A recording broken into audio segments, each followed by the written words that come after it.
Año 133 antes de Cristo. 11 meses sin comida. 11 meses comiéndose a sus propios muertos. Cuando las legiones romanas rompen por fin las puertas, lo único que encuentran son cadáveres.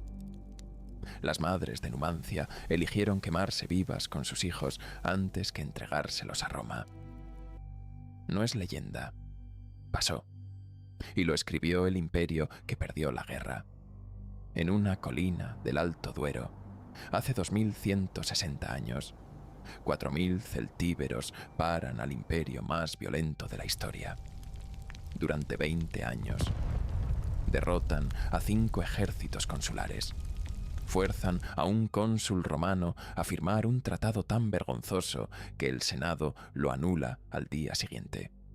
Y obligan al imperio a enviar al hombre que había arrasado Cartago, Escipión Emiliano.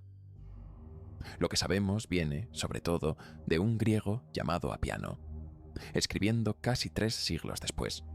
Lo que él calla, lo dice la arqueología. Esto es Numancia, la pesadilla privada de Roma, la ciudad que España casi olvidó. Para entender lo que pasó en Numancia, hay que entender quién vivía en esa colina.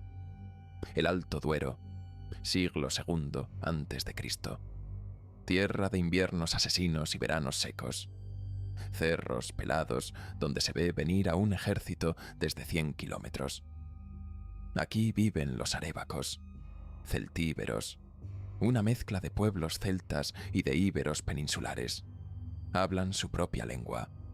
Adoran a dioses de la guerra de los que apenas queda nombre.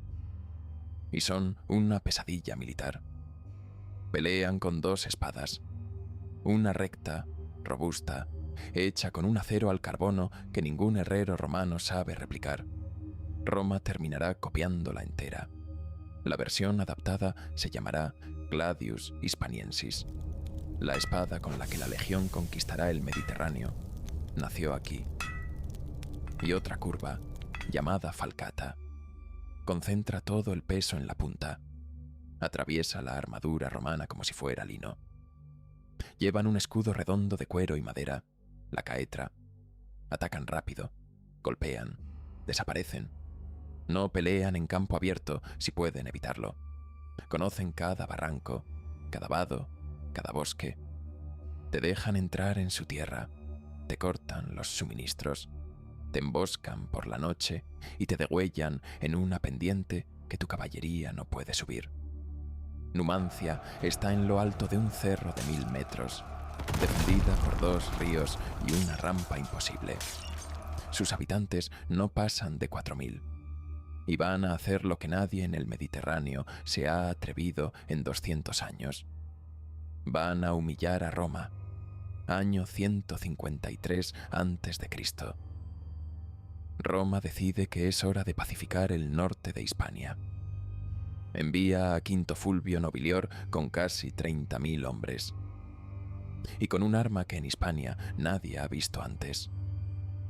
Elefantes de guerra. 10 bestias norteafricanas blindadas que las tropas celtíberas, que jamás han visto un animal así, contemplan con pánico mientras se acercan al campo de batalla. Y entonces, en el primer choque, uno de los elefantes recibe una pedrada en la cabeza. Enloquece.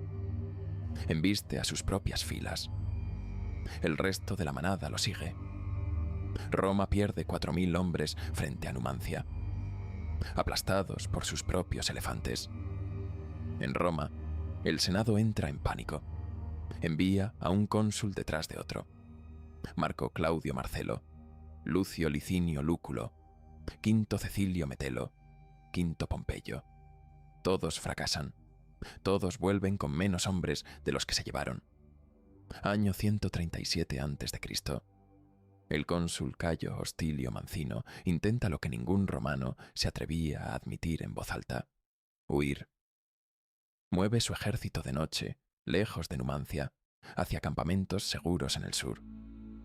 Los celtíberos lo persiguen, lo cercan, le cortan toda salida. 20.000 legionarios romanos atrapados en mitad de Hispania por un puñado de arébacos. Mancino firma. Acepta cualquier condición. La rendición incondicional de un ejército consular romano ante una ciudad de 4.000 habitantes. En Roma, cuando el tratado llega al Senado, estalla la indignación. Aquello es un escándalo nacional. El Senado anula el tratado y, para limpiar el deshonor, hace algo inédito. Ordena que Mancino sea entregado a Numancia, desnudo, atado, a las puertas de la ciudad. Los numantinos no lo aceptan. Lo dejan ahí, atado, durante un día entero, bajo el sol. Roma ha perdido 5 ejércitos, un cónsul, su honor y la paciencia. Es hora de mandar al carnicero. Año 134 a.C. Roma elige a su mejor hombre, Publio Cornelio Escipión Emiliano, nieto adoptivo del africano, el que derrotó a Aníbal en Zama, pero no el mismo hombre. Una generación después. Su currículum: arrasó Cartago hasta los cimientos 12 años antes. Mató a una ciudad de 500.000 de habitantes. Vendió a los supervivientes como esclavos.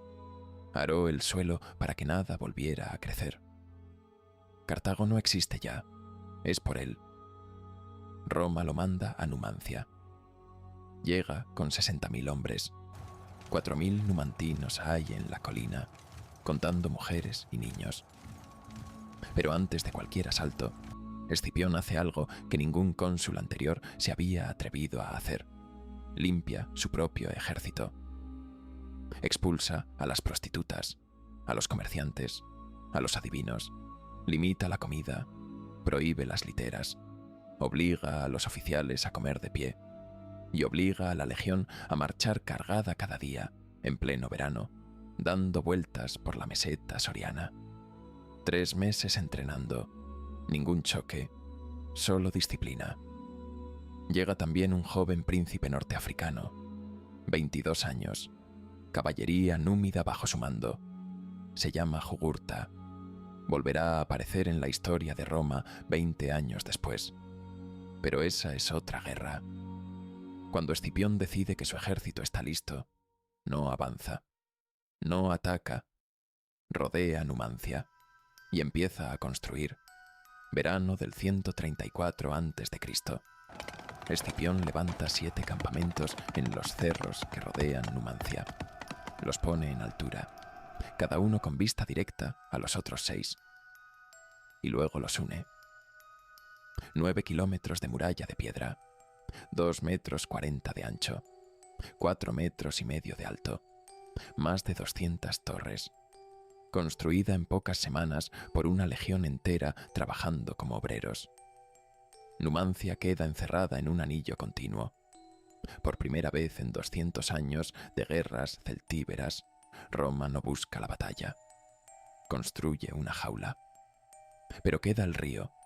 El Duero atraviesa la zona, y los numantinos lo usan para entrar y salir nadando, traer comida, mensajeros, refuerzos. Escipión bloquea el río. Clava enormes vigas de madera atravesando el cauce. En cada viga ata espadas afiladas, hojas de hierro, dardos. Las cuerdas, tensas. Cualquier cosa que intente pasar nadando queda destrozada en segundos.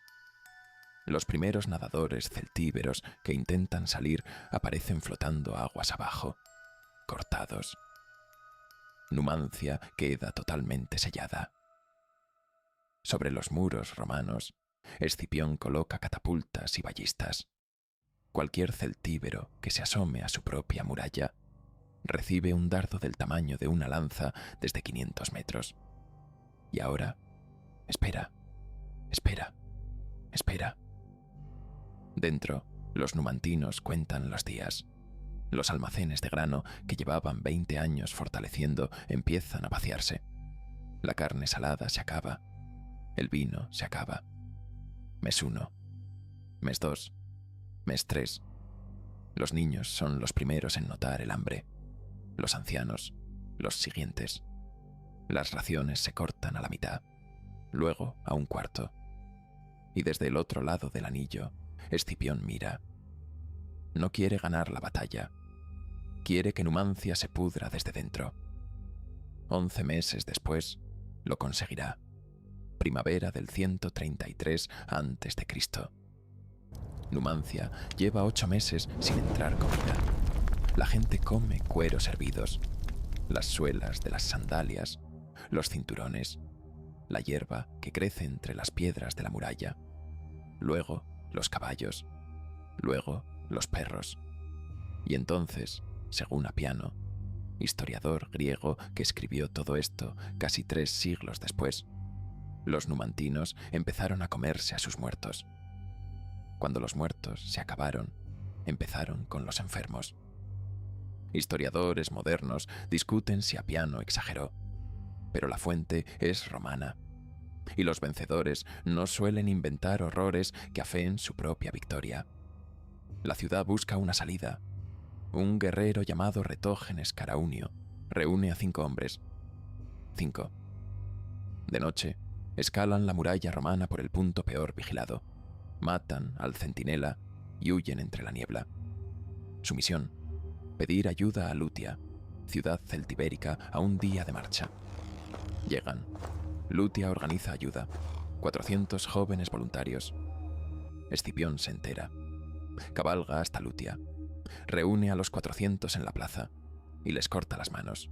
A todos. En una tarde. Las 400 manos, apiladas. En Numancia, cuando llega la noticia, la última esperanza se apaga. Un líder llamado Abaro propone negociar, salir vivos a cambio de la ciudad. Escipión exige rendición incondicional. Abaro vuelve, lo cuenta. Los numantinos lo escuchan y lo ejecutan ahí mismo, junto a sus embajadores. Prefieren morir antes que rendirse. Verano del 133 a.C. Los supervivientes prenden fuego a sus propias casas. Se matan en familia.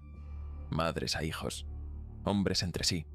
Algunos saltan desde las murallas. Cuando Escipión por fin entra en la ciudad, no hay defensa, no hay rendición, solo cuerpos y humo. 50 numantinos sobreviven. 50. Desfilarán encadenados en el triunfo de Escipión en Roma. Numancia es arrasada hasta la última piedra. Roma ha ganado la guerra, pero pagará el precio en su mito durante el resto de su historia. 1905. Un arqueólogo alemán llamado Adolf Schulten llega a Soria. Excava durante 7 años.